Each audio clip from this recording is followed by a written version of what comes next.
أعوذ بالله من الشيطان الرجيم بسم الله الرحمن الرحيم اليوم أكملت لكم دينكم وأتممت عليكم نعمتي ورضيت لكم الإسلام دينا. ایک بار پورے دیش کے اندر 26 جنوری منایا گیا.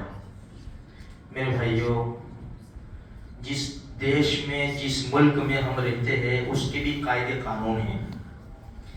ظاہری بات ہے جب ہندوستان آزاد ہوا اس کے کچھ عرصے میں پھر یہ دیش میں رہنے کے لیے قوانین بنائے گئے کہ بھائی جس ملک میں تمہیں رہنا ہے اس کے یہ قاعدے ہیں.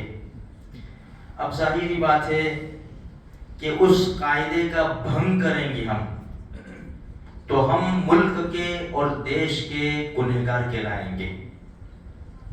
اسی لیے ملک بھر میں جو آج کے حالات ہیں، بے شمار قاعدے ٹوٹ رہے ہیں اور توڑنے والے بھی بڑے بڑے لوگ ہیں.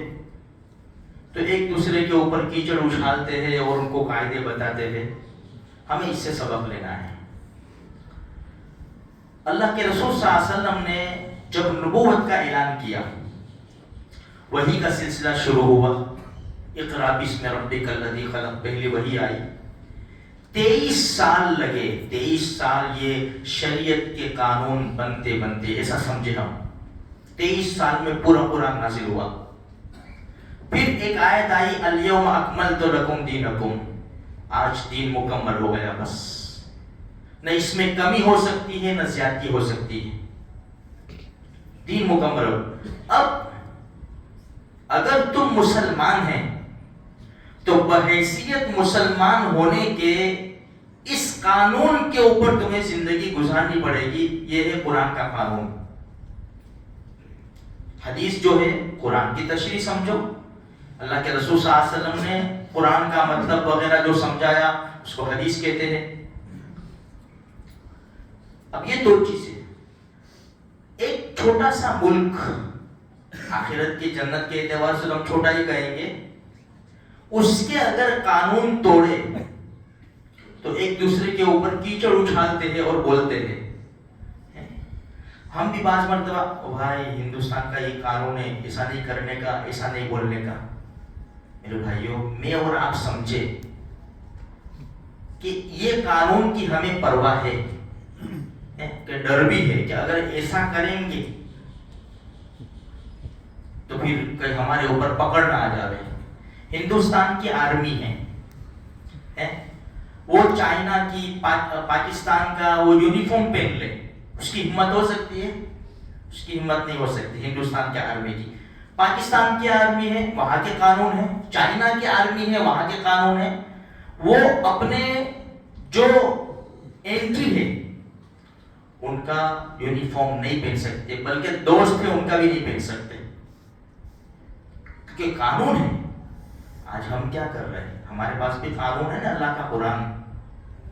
کون سے قانون کے اوپر ہم عمل کر رہے ہیں؟ 5 نمازوں کا بھی قانون دیا نا، لباس کا بھی قانون دیا، سر کے بالوں کا قانون دیا، فنکشنوں کا، شادی بیاہ کا قانون دیا، موت میت کا قانون دیا، رہن سہن، بزنس، تجارت، سب کے قانون دیے. کیا اس قانون کے اوپر ہم زندگی گزار رہے ہیں؟ ہمیں یہ دیکھنا ہے. خالی سمویدھان نہیں کرنا ہے. یہ تو جب تک آنکھ کھلی ہے وہاں تک، آنکھ بند ہو جائے گی یہ سب ختم. ہمارا مسئلہ تو اصل آنکھ بند ہونے کے بعد ہے. تو یہ قانون ہے میرے بھائیوں جس کے اوپر ہمارا عمل کرنا ضروری ہے قرآن اور حدیث پر. اسی لیے جو بھی کام کرے ہم یہ دیکھیں، جیسے ہندوستان میں رہ کر یہ کام کرنا ہے، بھائی الاؤ ہے، اجازت ہے، گورنمنٹ کی طرف سے کوئی پکڑ تو نہیں آ جائے گی، جیل میں تو نہیں جانا پڑے گا، ہمیں ڈنڈ فائن تو نہیں لگے گا. ہم یہ دیکھتے ہیں.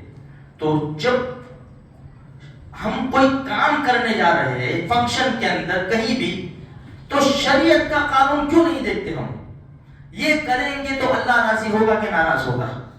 اللہ کے پیارے رسول راضی ہوں گے کہ ناراض ہوں گے؟ یہ ہمارے لیے بے انتہا ضروری ہے تاکہ ہم اللہ کے وہاں گنہگار نہ ٹھہرے، تاکہ ہم اللہ کے رسول صلی اللہ علیہ وسلم کو اپنا چہرہ دکھا سکے.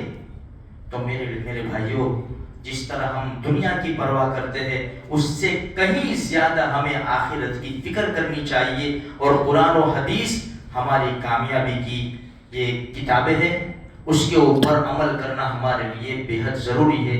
اللہ مجھے آپ کو سارے مسلمانوں کو اس کی توفیق بخشے۔